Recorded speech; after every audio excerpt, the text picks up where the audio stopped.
we're going to talk about how to use the brush to give deep pressure and touch input to your child. I'm going to show you how to do this. This program was developed as a protocol, but I like to use it just as a way to give a child deep pressure and tactile input, which can be very calming to the sensory system. Here's how. First, you're going to hold your child's hand and you're going to use the brush to brush over the child's skin, pressing firmly so that the bristles bend, but also not to scrub too hard on the skin. So I'm going to start with her left arm, and I'm going to brush over the skin, firmly massaging and trying not to go over too many times as we don't want to make it red. I'm going to follow by doing her hand. The whole time I'm maintaining contact with this other hand so she knows that I'm present. I'm then going to brush her back, but I'm going to avoid brushing her spine. Then traveling over to the next hand, I'm going to continue brushing. Once I finish brushing her arm, I'm then going to finish by brushing her hand. Now I'm going to move to the right leg where I'm going to brush her thigh all the way down, getting as much of the skin as I can.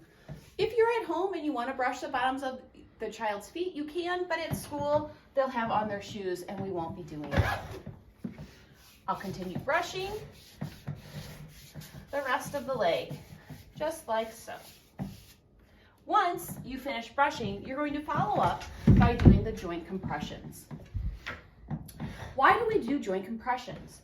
We're going to be enacting joint receptors that are meant to give a calming sensation to your brain. Just like the runner who gives impact to their joints, we're going to be enacting that to have that message sent to the brain too.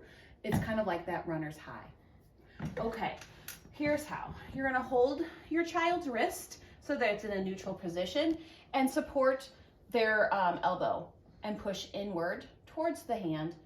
1, 2, 3, 4, 5, 6, 7, 8, 9, 10.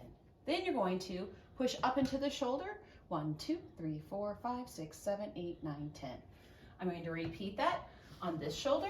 1, 2, 3, 4, 5, 6, 7, 8, 9, 10. And on this arm, 1, 2, 3, 4, 5, 6, 7, 8, 9, 10. I'm then going to do her legs. If your child is very small, you can do it at the same time.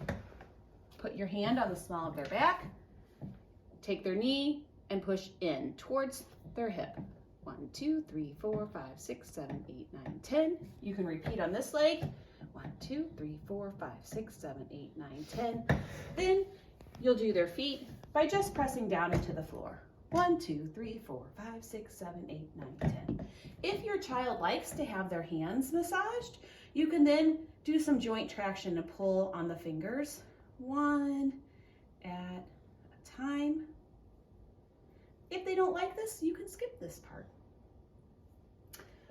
I would repeat that process over here on this hand, just pulling gently on the joints for a little joint compression or traction actually. And then you're all finished. This is supposed to be done every 2 hours if you're following the protocol, which I feel like is really too hard for any family. So just build it into your routines.